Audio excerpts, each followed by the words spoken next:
there, Carl Dawkins here with a very special video. This is my first ever review of a game. So typically what I will do going forward is after I play a game, I will probably try to review it, I guess, a little bit afterwards. So for the first review, we have, as you probably saw from the title of this video, Gears Tactics, the first game that was not, I guess, Dead by Daylight or some multiplayer game that I played on this channel. So, since this is my first review, I'll break down how I'm going to break down the segments of how I'll be reviewing things. First will be an intro with an overview of the game. Second, I'll list the pros of the game that I enjoyed, the cons of the game that I didn't like, highlights of the game, whether that be, a cool scene or, an important lore element to the overall story. And then obviously last will be a conclusion and then like a final score. I'll score everything out of 10 with decimal points just to make it more, I guess, precise. Because obviously, to say that, Red Dead is a 9 out of 10 and, Borderlands 2 is 9 out of 10. Well, clearly those are different caliber games. But, yeah. Anyway. So, without further ado, let's dive into the review for Gears Tactics.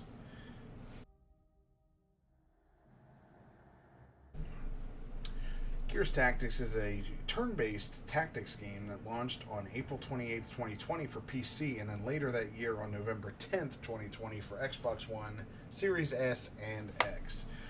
This is actually a prequel game to the series, where this is the first game canonically, where it takes place 2 years after the Emergence Day, which the first game is 14 years after E-Day, and I think Judgment is 13 years. Don't quote me on that one. But anyway, so this is also the newest Gears of War game, as Gears 5 came out in 2019, and Gears E-Day has yet to be released, possibly later this year or next year. Gears Tactics takes place on the planet of Sera, which is where all the Gears of War games take place on. It shows the early days of the war against the Locust. As I mentioned previously, it takes place 2 years after the Emergence Day. You play as Gabriel Diaz and his group of Gears as they try to take down a Locust geneticist called Ukon. So Ukon is, the big bad for this entry. He messes with he basically created the Brumok, he created the Corpser, he created basically all of the monsters that we see later on in the series. Alright, starting off with the pros. I guess first and foremost we'll mention the graphics. Beautiful graphics. Even 5 years later, because the game came out in 2020. 5 years later, the graphics still look amazing. Gears of War has always looked really good, even on the 360. When did it launch? Back in 2006. The graphics have always been good. There's like a certain aesthetic to the Gears of War games that is evident even in this, even though it's not like a third-person cover shooter. You can really, if I showed somebody an image of the game, they'd be like, that looks like a Gears of War game. So, next up is for the gameplay. The gameplay is a ton of fun. I actually never really played a tactics game before, but since then I've tried XCOM, I've tried Persona 5 Tactica, so it's led me down like a little bit of a rabbit hole for trying these tactics style games, and I really enjoy them. And this one seems, I know XCOM is kind of like the gold standard, but this seemed like it holds up pretty well. Maybe a little bit simplistic, but as being at the time a first time trying these kinds of games, worked out well for me. And then my last pro for this is the cutscenes are awesome. The big fight with the Corpser towards the middle of the game, when you first see the Brumok fighting Ukon and his Reaver towards the end, everything just looks so cool, and it makes you get invested into this world, because it's just obviously everything is so well written and directed. It's great. I love it. Alright, now for the cons. I will say that the gameplay loop is pretty not great. There's a lot more side missions than story missions, so it really bloats the runtime for this game.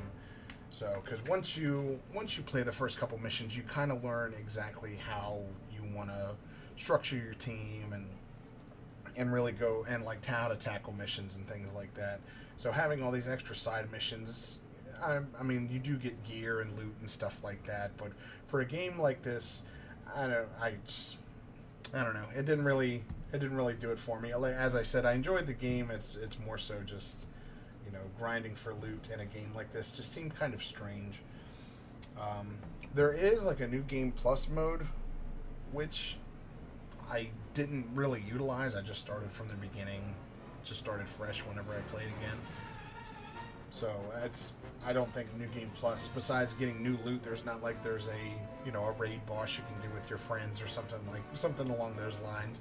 You can do it for a different difficulty if you'd like, if you're really into like getting the achievements, but I don't know. I didn't really see a point in having the New Game Plus mode, because obviously you have Jack now in the game, which I don't believe he was at launch, so you can have him from the jump anyway, so no point in really playing it again unless you enjoyed it, which I did.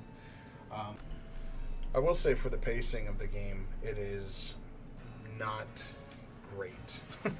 With all the side quests and everything, it's you have like a really intense story mission, and then you're just back to basically, save this cog. You have to, escape the Nemesis bombs or bombings, whatever. And you just have to do missions like that. It just kind of takes you out of like the story, and then when you get to the next story mission, you're like, crash course. Oh, I remember what happened like an hour or so ago. So that's going in the cons category as well.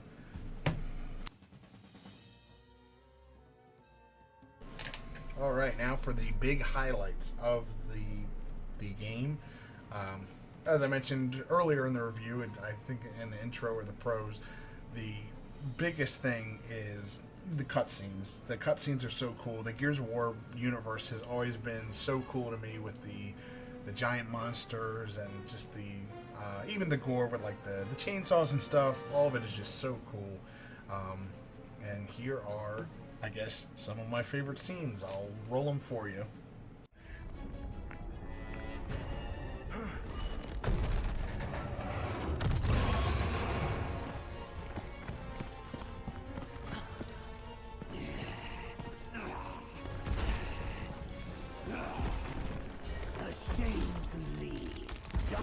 Things are getting interesting.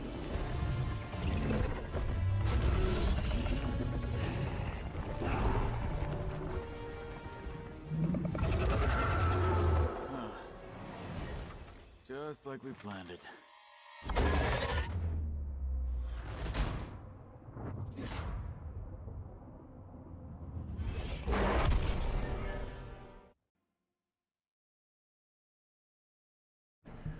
In conclusion, I would say overall, I really enjoyed my time with Gears Tactics. And unfortunately, without any news of a sequel, I doubt we're going to get one. I don't think the game did particularly well. Obviously, in my own personal life, never heard anyone talk about this game. Even like the couple friends that I have that are really hardcore into Gears of War, never heard them talk about this game. I heard them talk about Gears Pop for the mobile game that is now shut down more than they talked about this one. So, but I truly enjoyed it. Any excuse to dive back into the Gears of War world is definitely something I'm interested in doing. Hopefully they do like almost like, kind of like a Master Chief Collection style, maybe a Marcus Phoenix collection for PC. I'd love to have an excuse to play more of the Gears of War games on stream, or for videos. The next Gears of War game I think is E-Day, and I'm not sure if it's releasing this year or next year. I guess we'll wait to see. So, but for Gears of War Tactics, the moment you've all been waiting for, I would give this game an 8.1 out of 10. So, again, loved this game. Thought it was great. Love Gears of War. There's a couple things, as I mentioned with the cons, some pacing issues, things like that. But otherwise, I like this game a lot. Enjoyed my time with it. Probably going to go back and play it again. As always, thank you for watching my first review. Hopefully you found it insightful. Hopefully you agreed. If you didn't, I guess let me know what you disagree with, and I'll talk to you guys soon. See ya.